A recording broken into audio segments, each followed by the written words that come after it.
Bíblia Sagrada, edição ecumênica de 1972 da Barça.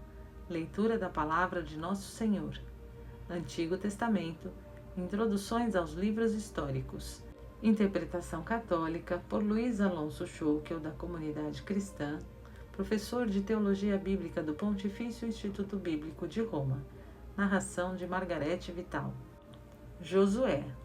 É o livro da conquista e da divisão da terra. A tradição separa-o do Pentateuco, mas ao qual se une pelo tema. O tema da conquista está muito estilizado, em versão militar, com poucas ações decisivas. O passo do Jordão é paralelo à passagem do Mar Vermelho e estabelece Josué no posto de Moisés. 2 ataques a 2 cidades, Jericó, a chave, e Ai, um nó central, completam-se com uma conquista ao norte, a de Azor. Uma aliança de paz submetendo os Gabaonitas é uma grande vitória sobre uma coalizão. Este relatório sintetiza a ideia de uma conquista militar, mas as escavações recentes dão-nos uma visão mais pacífica da entrada dos israelitas. O livro dos Juízes nos dá uma visão mais dispersa. Na narração entram etiologias, que são narrações que explicam um fato atual. Elementos litúrgicos, que são festas projetadas no passado. Fragmentos épicos, 10 a 12. Alguns destes elementos, tomados como simples história e entendidos sem crítica, alimentaram uma falsa concepção do cristianismo militante, incluso dividido em facções. Também aludem ao histórico caso de Galileu. A divisão da terra é como um cadastro minucioso que parece combinar listas de fronteiras e listas de cidades. A apresentação de tão planificada resulta artificial, mas o seu sentido religioso cristaliza na constelação de termos possuir, herdar, lote ou parcela, dividir, sorte. O último capítulo, completado com 8, 30 a 35, é precioso porque nos apresenta a renovação da aliança com as diversas peças da ação litúrgica. Interpretação católica para o livro Juízes. Depois de várias anedotas sobre a conquista da Palestina e de contar a morte de Josué, começa o corpo do livro, por uma espécie de abertura, 2, de 11 a 23, que revela o ritmo esquemático da história, benefícios de Deus, pecados do povo, castigo, súplica, pode faltar, libertação. Com as peças deste esquema e um par de nomes, pode-se fabricar uma espécie de narração, 3, de 7 a 11. Ou então as peças se empregam para marcar narrações autônomas, algo parecidas às canções de gesta, que significa feito memorável ou heróico. Dentro destes marcos artificiais e repetidos, aparecem e atuam figuras que não aceitam a uniformidade e rompem o marco. São juízes carismáticos, movidos ou incitados pelo Espírito para libertar uma ou várias tribos em momentos de perigo. Erude, Débora com Baraque e Jael, Gedeão e seu filho Abimeleque, Jefté e Sansão. Mas Abimeleque é mais um antagonista, enquanto que Sansão é unicamente um herói popular, aventureiro que no fim salva sacrificando a própria vida. Junto a estes personagens vigorosos vão aparecendo também notícias esquemáticas de outros juízes, pacíficos e institucionais. Com uma cronologia artificialmente unificada e estendendo os acontecimentos a toda Israel, o autor final tenta apresentar a história de Israel entre a conquista e Samuel, espécie de idade média da vida tribal. A partir do capítulo 17, 2 narrações amplas contam migrações ou lutas de tribos, com o estribilho ainda não havia rei em Israel. O valor histórico destas narrações é quase impossível de avaliar. O valor literário é excelente pelo estilo preciso, imediato, sem pretensões de edificar. Talvez tenham impressionado o último redator ou eram muito queridas do povo. Por estas ou por outras razões, as histórias não foram retocadas, mas só delimitadas. Agora pertencem a um grande corpo que começa em Josué e chega até o fim de Reis. Interpretação católica para o livro Ruth. Narração minúscula e grata que o leitor moderno encontra mais idílica do que em realidade é. O desenlace feliz, a habilidade das 2 mulheres, a noite na eira, não devem distrair do essencial. A vida no campo é dura, uma fome desterra, o trabalho do pobre é pesado, ainda que Booz cumpra generosamente a lei que protege os segadores.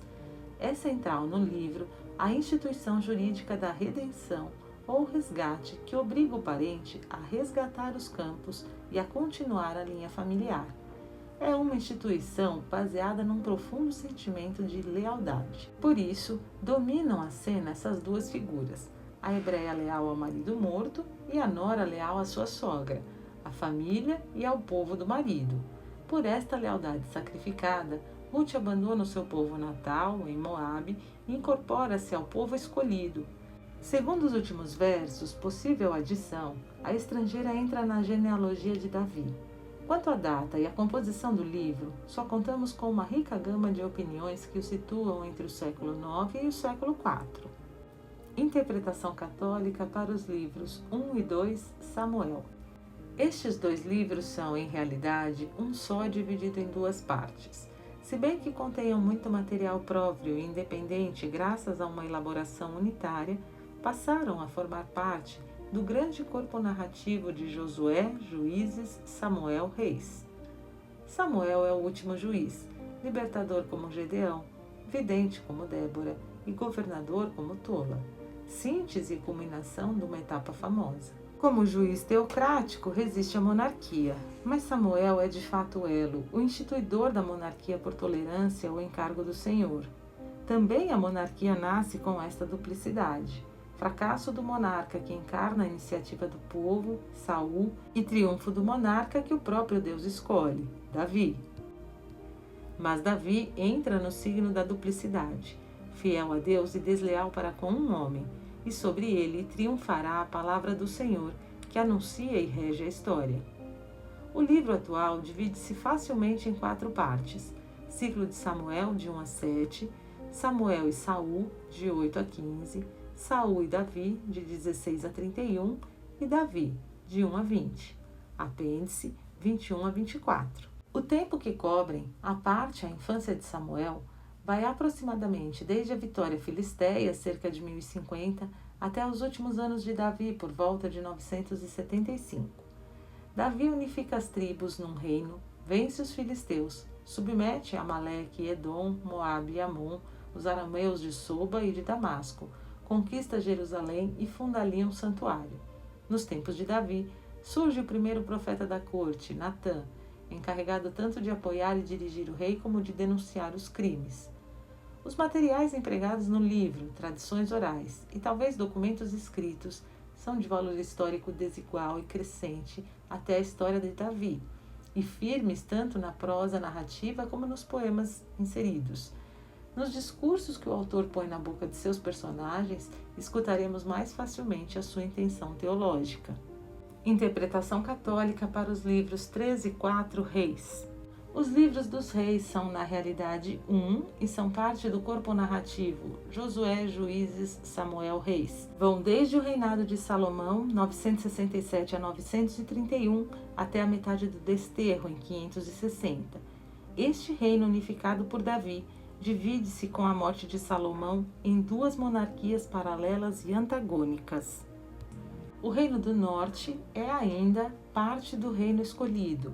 Tem profetas autênticos, mas o seu culto é ilegítimo e as suas dinastias sucedem-se sem estabilidade.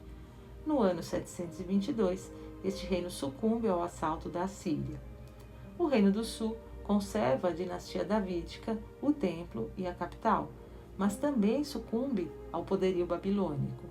Dir-se-ia ser um final paralelo, mas não o é, porque a última palavra do livro é uma palavra de esperança na promessa do Senhor, apesar de todo o sucedido. A parte final do livro relata o desterro. O autor emprega e cita regularmente as suas fontes, anais da corte, aos quais transporta frequentemente o leitor, narrações de profetas, como os ciclos de Elias e Eliseu, e outras narrações menores. Costumam ser pedaços narrativos de grande vivacidade, porque o autor final, na sua qualidade de teólogo, atua sobretudo eliminando, selecionando, juntando comentários, e quando decide dar cabimento a um fato, deixa que a fonte fale ou que o autor original a conte a seu gosto. O autor pretende contar a história da monarquia a uma geração desiludida e desesperada no desterro. O público concreto, o material narrativo, a intenção teológica são os três fatores que determinam o rumo da obra. O teólogo defende a Deus frente às acusações ou queixas do povo, Teodiceia. O desterro é castigo por infidelidades repetidas. O povo e a dinastia são culpáveis. Deus não foi infiel.